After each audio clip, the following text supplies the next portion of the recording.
Hello po, magandang araw po sa inyong lahat po 'no. Welcome po kayo dito sa ating mga mini podcast na gagawin po natin. If you like this video, don't forget to share, like, and subscribe sa ating YouTube channel and also use your phone to scan the QR code para po lagi kayo updated sa ating daily posting.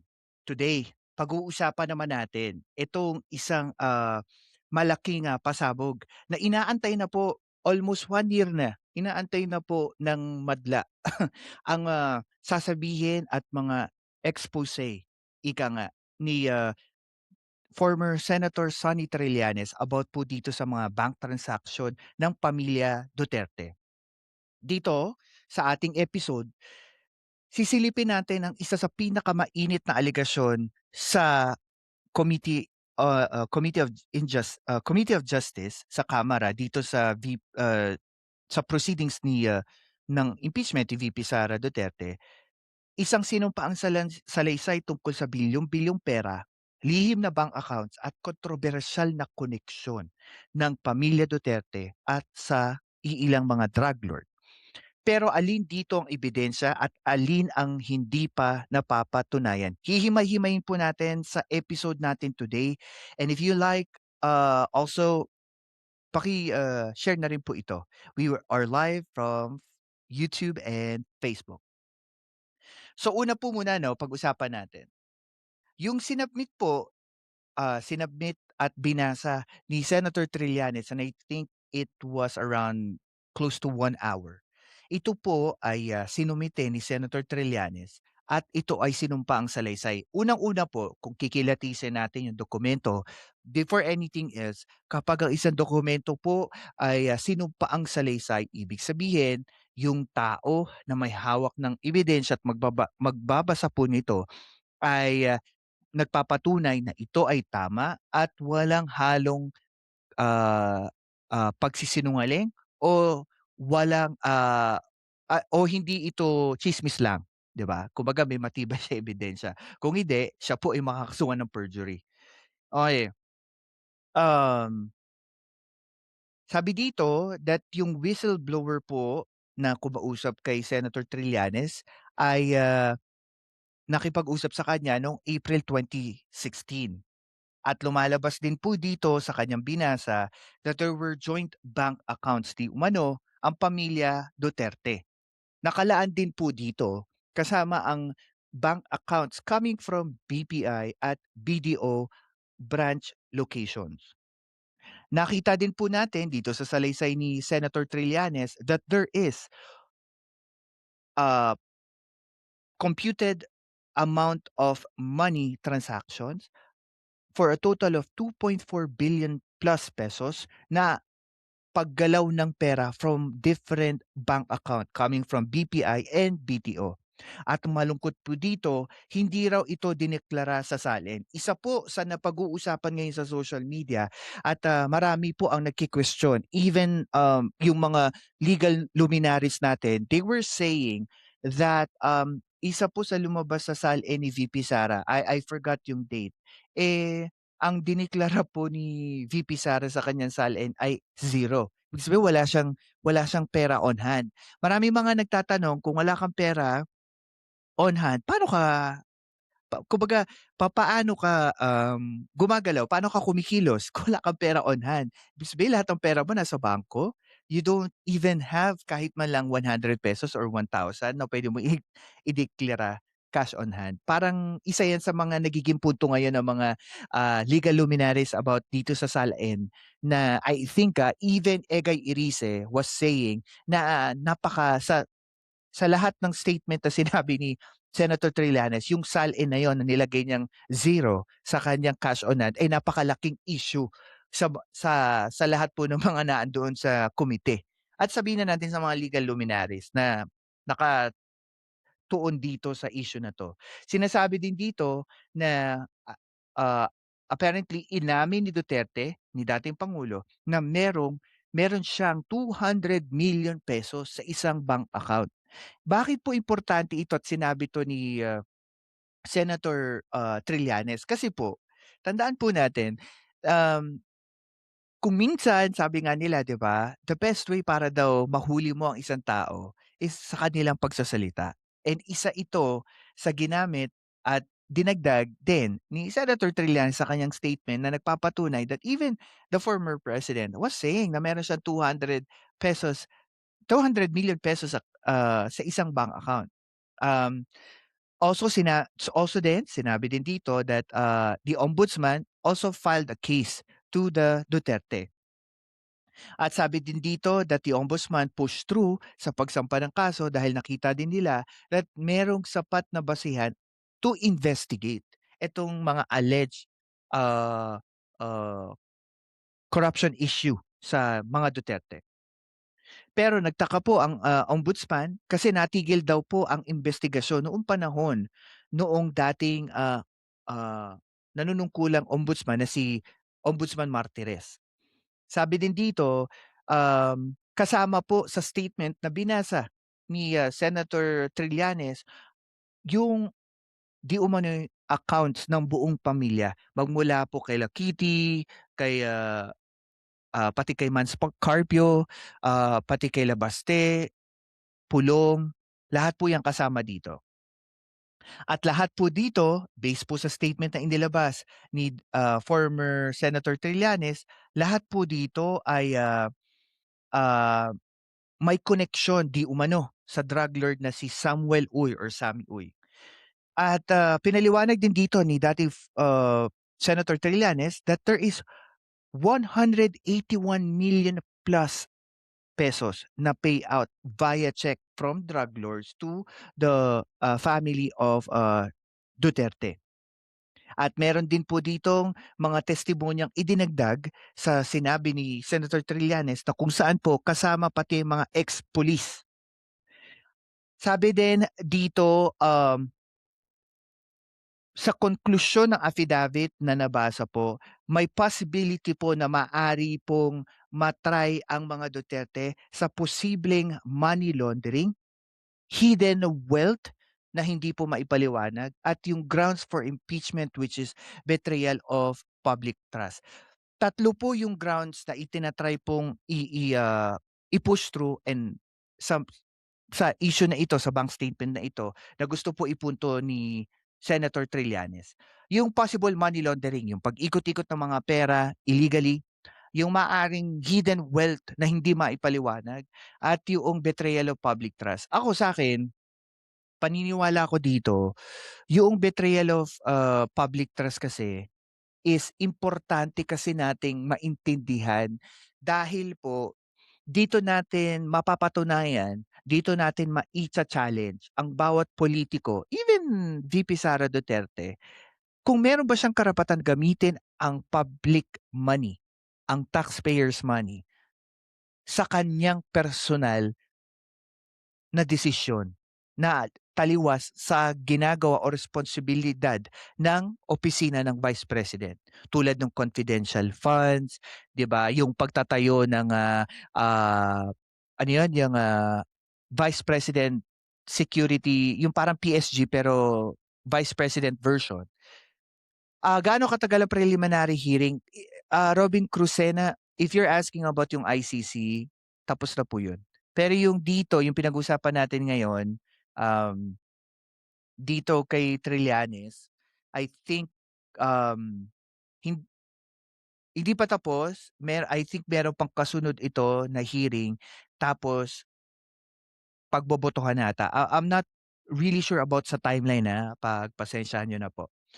Okay, ta's ano pa? Ano pang dapat nating pag-usapan dito? I think meron akong dinagdag dito. Okay, eto pa. Um Ipinakita din dito yung di umanong dineklarang salin. Tulad nung sinabi ko kanina, yung about po sa salin po, tandaan niyo po, kung pagbabasihan natin yung statement na inilabas ni um, former Senator Trillanes, meron po doon isang salin na everyone was talking about it sa social media. Yung zero na idineklara ni VP Sara sa cash on hand niya sa isang salin. I forgot doon sa date.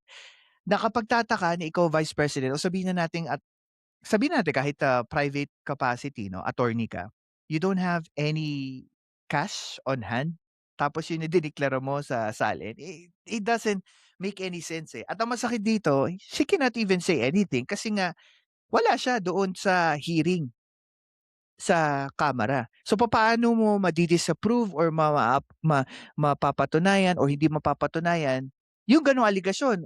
Kasi ang nakita ko dito sa statement, ito sa akin, yung statement ni Madriaga dito sa affidavit niya at nung nagsalita siya sa Committee on Justice sa Kamara, ako po naniniwala ako, mas malaki yung tanong sa akin kaysa sa approve ako sa sinabi ni Caramel Madriaga. Kasi kailangan niya pa patunayan 'yan, 'di ba? Kailangan niya pa ipakita yung ebidensya. So, yun yung punto ko do'n.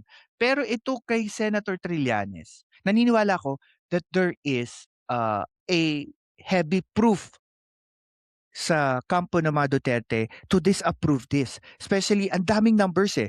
Kung nasubaybayan niyo po yung hearing, kahit ako nahilo ako sa haba nung, sa haba nung mga numero, sa dami nung mga pangalan na nakalagay sa mga bank account kasi ano, too too much numbers at zero sa pinag-uusapan na kahit ako po nalulula ako. And this happened, during the time ng panahon ni dating Pangulong Duterte na wala man lang pong nagtanong, wala man lang po kahit COA or AMLAC ang nagsalita, nag-flag, 'di ba? Parang sa'kin parang this is, sabihin na nating, good thing to talk about. Pero at the end, 'di naman po tayo agad-agad maniniwala kung walang proof, 'di ba? At ako, naniniwala ako, maganda 'tong mapag-usapan sa publiko, pero hindi naman po maganda na sabihin natin lahat ito'y totoo kasi alleged lang naman ito, eh. Kaya nga 'di ba magkakaroon pa ng trial sa Senado. Ang sa akin lang, dapat 'wag ho tayong tumigil pag-usapan ito sa social media. Kung may social media account kayo, pag-usapan niyo ito tulad ng ginagawa natin ngayon. Kasi importante po na hindi natin palalagpasin itong pagkakataon na ito, na ilabas yung totoo at kung may mali, 'di ba, kasuhan. Kung ano man po yung hindi natin nailabas noong panahon ni Duterte, ngayon lumalabas na po isa-isa. Ano ang hamon ko sa bawat nakikinig po sa mga listeners ko ngayon? Ang hamon ko dito is this: you yourself should have the strength to talk about this proceeding. Every detail, every numbers, every person, kailangan yung pag-usapan ito. Bakit? Kasi taxpayers money po natin ito, eh. Ang pinag-uusapan dito hindi pera ng China, hindi pera ng Amerika. Pinag-uusapan natin dito, pera natin ito. And we are bound to talk about this at ilabas yung katotohanan, 'di ba? Kasi at the end, hindi naman natin pupuwedeng palagpasin na lang si VP Sara kung totoo ito or yung mga Duterte kung totoo ito. Kasi at the end, pera natin ito. And walang karapatan ng kahit sinong gobyerno opisyal magmula sa piso hanggang sa bilyon na gamitin o gastusin nila ito dahil sa kanilang personal na interes. Tandaan niyo po yan, they have no right. Kahit isang maliit na karapatan, wala po. Kasi kung hindi natin sila binoto, hindi sila makakaupo sa posisyon na kinasasadlakan nila ngayon. So, yun po yung akin. And sana magkaroon tayo ng tama at sapat na pagtingin dito sa impeachment proceedings. Huwag po nating batikusin yung mga nagsasabi ng mga katotohanan sa proceedings or mga statement o yung mga witnesses. Bagkus, tignan po natin yung mga detalye. Tignan po natin yung mga information na inilalabas at sa ating pagtingin po do'n natin pagbasihan yung ating desisyon about dito sa proceeding. So yun po 'no, if you like this video po, please do like, share, and subscribe sa ating YouTube channel. And also sa pinag-usapan po natin, nakita natin na malalim at mabibigat ang paratang patungkol sa pamilya Duterte at kay VP Sara Duterte. Pero sa batas, titingnan natin, ito ay simula pa lang. Ang tanong ngayon, mapapatunayan ba ito sa korte o sa Senado, sabihin na natin? Kasi hanggang doon, ang pagitan ng aligasyon patungkol kay Vice President Sara Duterte at sa kanyang pamilya at ang katotohanan ay nananatiling laban lamang, aligasyon at salita sa publiko. At gaya ng dati, ang karapatan po ng publiko at taxpayer po ay kailangan nating malaman ang totoo. Yun ang karapatan natin bilang isang publiko, bilang isang mamamayan, yung malaman ng totoo. At the end of the day, kahit anong political party po kayo, anong political color po kayo, at the end of the day, ang kailangan po nating malaman dito, ano yung totoo.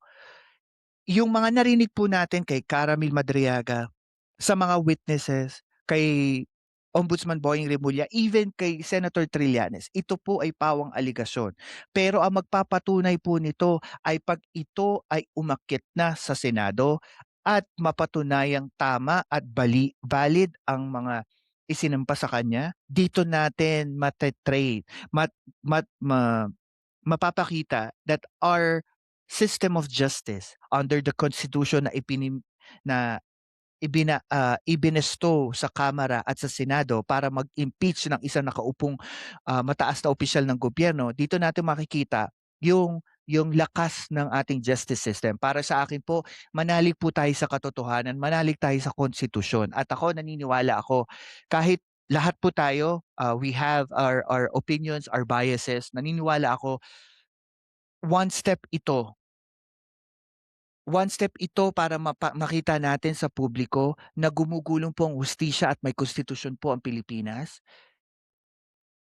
Pangalawa, that all of the people na may alam sa ganitong issue, may first-hand experience, may mga ebidensya, kaya po nilang maglabas at mapakita ito sa publiko. Ang akin lang po, this is a win for Filipino people. Kasi hodang pro or anti-Duterte kayo, this is a win for the Filipino people. Bakit po? Kasi nakita natin dito yung mga ebidensyang hindi naman natin na naririnig before or nababasa before. Ang tanong lang dyan, ang tanong lang dyan, ano yung magiging pasya ninyo bilang isang taxpayer? Paniniwalaan nyo ba to o hindi? 'Di ba? Ayan. Thank you po, thank you po sa mga nakikinig po sa atin. And again, if you like this video, please don't forget to share, like, and subscribe sa ating YouTube channel. And kung may gamit po kayong phone, scan our QR code at para po updated kayo sa ating mga daily posting. May mga comment dito, Waylon, sumunod tayo lahat sa saligang batas. Correct. Yun nga yung sinasabi ko eh. Kasi ang lagi kasi nakikita natin sa politics, it's mostly like dapat meron kang pinapanigan na political party. Hindi po. Dapat sumunod lang tayo sa saligang batas. The Constitution mandates our government officials sa Kamara at sa Senado na usigin itong mga nakaupo sa posisyon ng gobyerno kung merong alleged na korupsyon sa kanila. Kaya po nagkaroon ng um, impeachment proceeding dito sa Kamara. Yun lang naman po yung akin. Alam niyo, sa totoo lang, I don't care kahit ano political party ka pa. I don't care kung pro-Duterte ka or anti-Duterte ka or loyalista ka or hindi ka loyalista. The main question is, and the most important thing here, noong isinagawa po at ginawa ang saligang batas or ang constitution natin, ito po ay ginawa para po protektahan tayong publiko sa mga korap, sa mga korap at mapang-abusong government official. Kaya nga po itina-try, 'di ba? Kaya nga po may proceeding para po mapakita kung totoo ba 'yung allegation o hindi. Kasi alam niyo po sa akin, pananaw ko po, lagi ko sinasabi ito, unless patawan ng guilty or mapatunayan si VP Sara is to be impeached, that's the only time na sasabihin ko po na lahat ng aligasyon na narinig po natin sa proceeding na ito ay totoo. Ito po'y opinion kong personal. Kasi at the end of the day, parang sa korte po, lahat naman ng inuusig ay pawang inosente up until proven guilty by the court. Sa proceeding po ng impeachment, up until proven guilty by the court o in Senate. O, di ba? Sabi ni Mark, awaiting the flood of Chinese bribes to save Sara Ulo. Well, that's additional concept na pwede nating idagdag. Pero Mark, at the end of the day, gusto ko lang po talagang gumulong itong proseso ng justice natin under the Constitution. Kasi gusto ko pong sabihin sa iba't ibang political party na meron pa rin pong justice sa Philippines, 'di ba? Ayan, ulok mo. Ipasa na sa Senado para magkaalaman kung sino nagsabi. Yes, alam mo, that's the best way para makita natin kung sino nagsasabi ng totoo at sinungaling. Kasi kung titingnan niyo sa history, even President, alam niyo po ba si dating President Erap, hindi naman po siya pinatalsik o hindi siya na-impeach eh. Remember, yung Jose Velarde account, nung hindi binuksan yung sulat na yon, yun po yung nag-trigger after hindi binuksan yon, nag-trigger kay dating Pangulong Erap Estrada na pilitin ang Senado buksan yung envelope na yon, and nag-trigger po ng EDSA 2. What I am worried about this is ano yung mangyari in the next generation. Kung titignan po natin, kung ang lagi namamayani sa social media, yung mga kwento, opinyon na wala namang basehan, puro galit lang kasi may bias ka, kasi against or pro ka sa mga Duterte, hindi natin nakukuha yung totoong justice. Ano po ba yun? Kung merong pagkakamali ang ikalawang Pangulo, patawad ng guilty verdict. Kung wala naman, edi wag patawad. Kasi kaya nga po may justice process eh, 'di ba? May hustisya. Kaya naglagay ang saligang batas ng impeachment proceeding para mai-try yoong nasasakdal. Yun lang naman po yung pinakaimportante dun eh, 'di ba? Ayun po guys, maraming salamat po. I know this is just my mini podcast dahil po sa schedule ko po, I cannot do long form of podcast. Pero magkakaroon po ako ng small mini podcast na hopefully po ma-appreciate nyo po yun, ma-share nyo po. And again, thank you, and sa lahat po, God bless po sa inyo. Ako si Professor Roland Simbulan at ito ang Philcast, kung saan ang katotohanan ay walang takot na sinasabi. Like, share, and subscribe na.